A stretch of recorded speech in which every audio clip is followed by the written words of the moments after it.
Shalom, shalom, Israel. Shalom. I want to start by giving all glory and praises to YAHAWAH, BAHASHAM, YAHAWASHI, BAHASHAM, QADASH.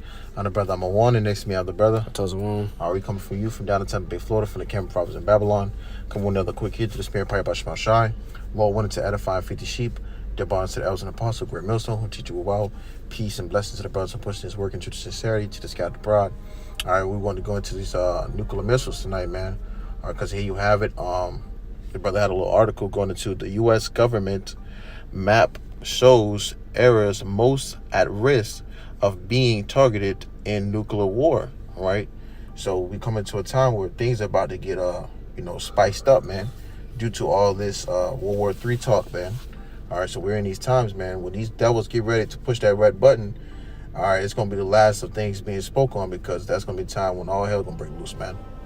All right. Now, the targets are New York, Chicago, Houston, Los Angeles, San Francisco, and Washington, D.C. are all likely targets. All right, so these are like very popular cities. Like Houston is the capital of Texas. Los Angeles, that's a popular city, or what they call Sin City over there in California. San Francisco is the capital of California, and Washington, D.C. is where the president dwells, man. We know that. So these places are likely targets, is what they're coming out with. This is the places that they're pretty much trying to, put the most bunkers in and protect the most people there. And these people actually believe that they can survive a thermonuclear blast, man. They believe they can survive the War of Armageddon. They can survive nuclear missiles. If I may add too, man, they'll put it in these movies of certain areas that they would think that would get hit first too, man. Yeah. You having a lot of these movies like The Knowing. I know it's this one Washington movie. It's on my head, but Lord wouldn't come to me. But in these movies, so to speak, they'll show you, man. All right, because you have it. These people believe. This is the actions they would take if these things was to happen, man. Right. Ultimately, in reality, you won't be quick. You won't move quick enough to get away from these things, man. Yeah, you ain't gonna expect it. Hey, what's a great example of that was Hiroshima and Nagasaki, man. Yeah. When they got hit, man. Okay. You wasn't quick enough to get get up out the way. The people got obliterated within in seconds, man. Oh, I got a precept on that. Come on. This is the book of This is the book of the 1 Thessalonians, chapter 5 and verse 1. But of the times and the seasons, brethren, ye have no need that I write unto you. For yourselves know perfectly that the day of the Lord so cometh as a thief in the night. So that time is going to come out of nowhere, man. It's not going to happen. The Lord ain't going to give you a countdown. You have 3 weeks to get right. No, it ain't going to happen like that. Before you know it, people are just going to be killing each other and looking for food and shit, and all of a sudden the sky's going to crack. Boom. You're going to see nuclear missiles raining down, man. Mm-hmm. That's right. It says, for when they shall say peace and safety, then sudden destruction cometh upon them. And I was saying sudden destruction because it's going to be out of nowhere. You got the word suddenly, which means suddenly, meaning out of nowhere, this happens or that happens, so on and so forth. But it says, then sudden destruction cometh upon them as travail upon a woman with child. Like a woman can be anywhere and her water breaks, and it's time to go get, let that baby out, man. She can be doing anything. She can be sleeping. She can be taking a shower. She can be in the middle of a grocery store. Water breaks. It's time for that baby to come. You need to, get that baby out now. That's how the Lord coming, man. It says, and they shall not escape. And the Lord just told you right here, Scripture tells you, you are not going to escape from these nuclear missiles. You're going to think, oh, we got another 2 months, maybe 2 years before any missiles be shot off at each other. And I still got this bunker and that bunker. I'm going to make it to my bunker in time. No. You're going to be walking without even thinking about your bunker. You're going to be melting, before you know it. It says, but ye, brethren, are not in darkness, that day should overtake you as a thief. So we're in this truth. We're in the light. The Lord has revealed these things to us, the mysteries and the seasons of the times, that we know that day is approaching fast. That's right. Know? If I may add too, man, scriptures talk about we are not ignorant of Satan's devices, man. Mm-hmm. All right, so we know through the Spirit probably by Shema Shah, man, you know, what Esau's put into play, you know, we are, you know, seeing these things happen as it go, you know, as it along. Ultimately, you know, brothers being, you know, ahead of the game through the Spirit probably by Shema Shah, man, you know. That's right. I appreciate it. Yeah. Book of Zephaniah, chapter 1, verse 14. The great day of the Lord, YAHAWASHI, is near. It is near and hasteth greatly. Even the voice of the day of the Lord, YAHAWASHI. The mighty men shall cry there bitterly. That day is a day of wrath, a day of trouble and distress, a day of wasteness and desolation, a day of darkness and gloominess, and a day of clouds and thick darkness. All right, so this is the time that's coming. The day that's coming for this world is fast approaching, and you can't do nothing to stop it, Esau. You know, you got these devils trying to prevent doomsday. No, the scriptures say the day of doom. You know, let me grab it. Matter of fact,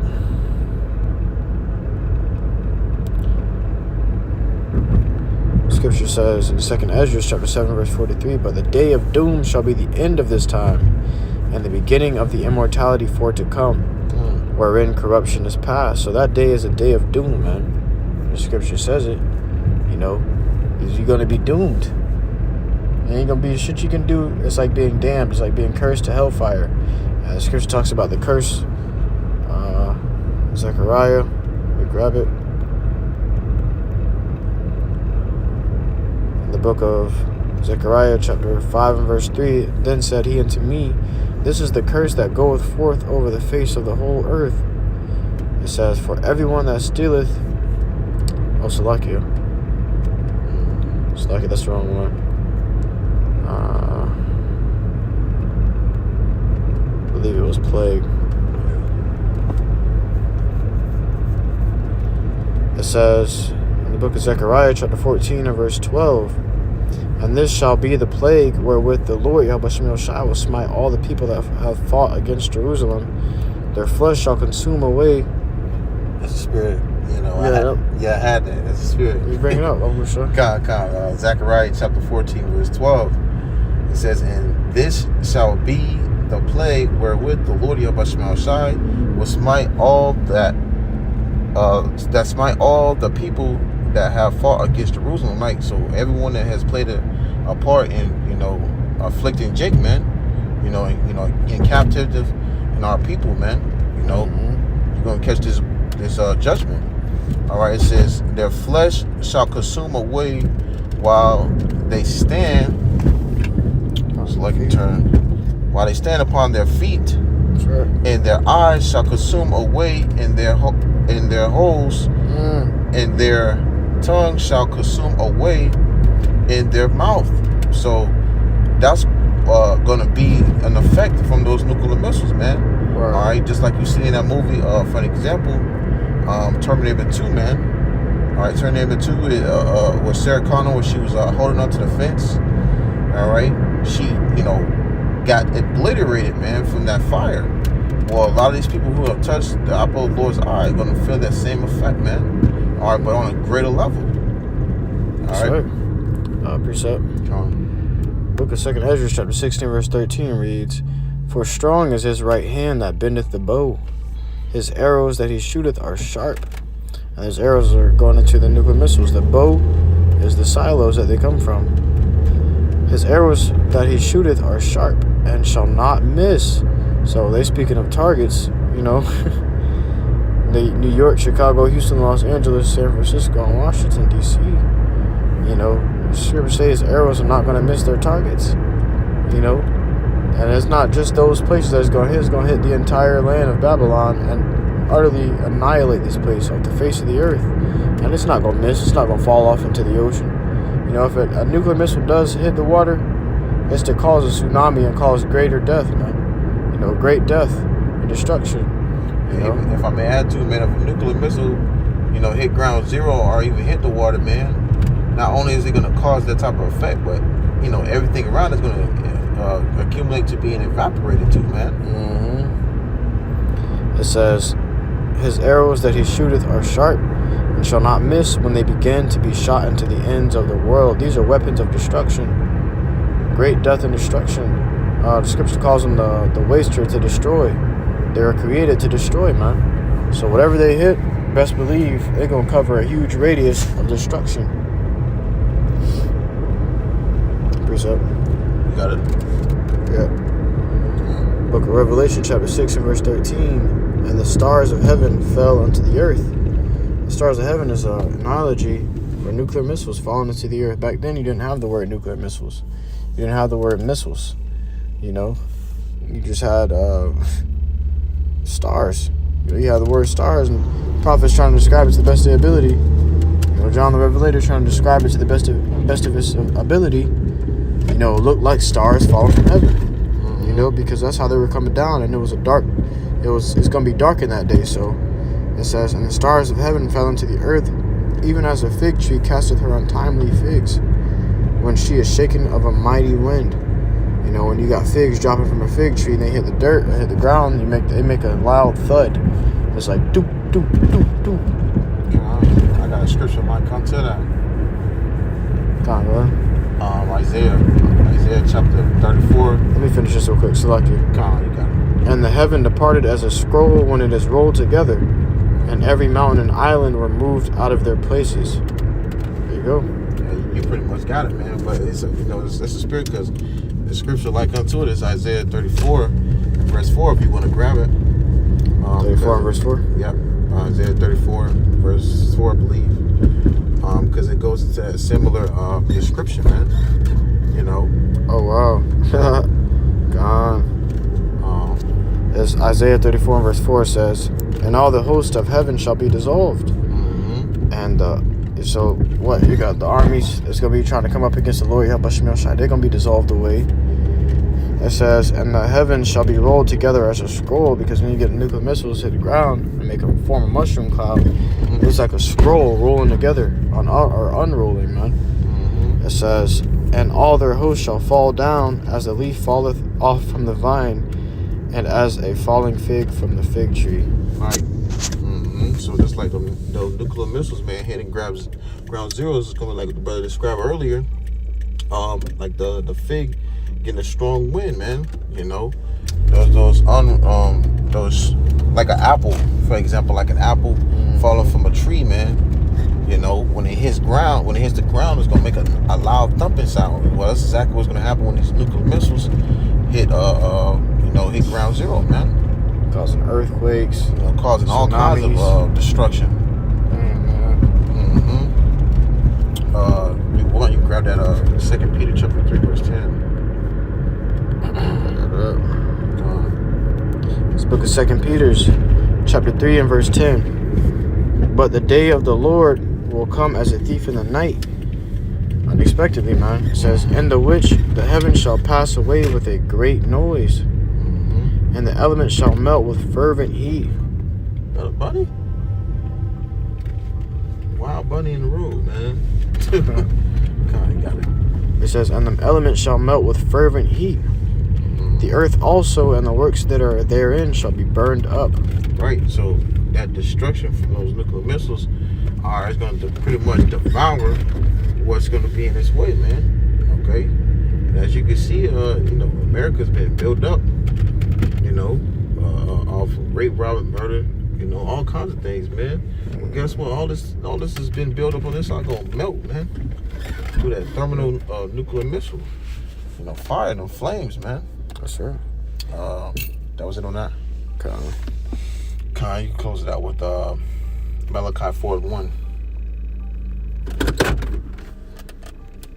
This book of Malachi, chapter 4 and verse 1. For behold, the day cometh that shall burn as an oven, and all the proud, and all that do wickedly shall be stubble. Right, so you got proud, you got wickedly people, you got all kinds of things just continuing in this place, man. Well, all that should be stubble in that day, man. People are gonna get caught up. People are gonna feel that destruction is gonna come upon this place, man. Go ahead. It says, and the day that cometh shall burn them up, saith the Lord YAHAWASHI of hosts. Shall burn them up, man.